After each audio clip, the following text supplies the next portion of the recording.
মাছের মুড়োগুলো ভেজে নেব, কাতলা মাছের মুড়ো। এইদিকে আমি জল গরম বসিয়ে দিয়েছি, দিয়ে দেবো বাঁধাকপিগুলো, হালকা ভাপিয়ে নেব। ভালো করে মাছের মুড়োটা ভেজে নিয়েছি, তুলে নেব।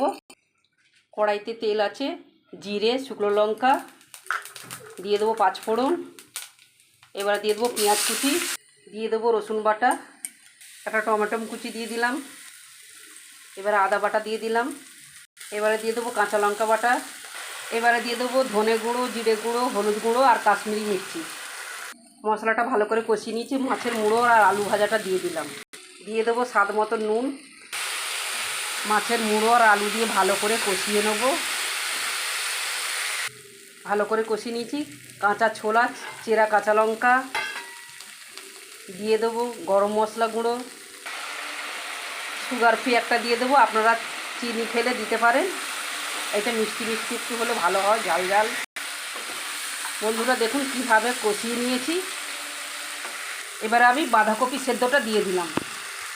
বন্ধুরা এইভাবে বাঁধাকপি করবেন, দারুণ খেতে লাগে, পুরো কাজের বাড়ির মতন। আমি এখন ঢাকা দিয়ে দেবো, দিয়ে ঝি মাছে রান্না করব। এবারে ঢাকাটা খুলে দেখব, দেখুন আমার বাঁধাকপিটা খুব সুন্দর হয়ে গেছে।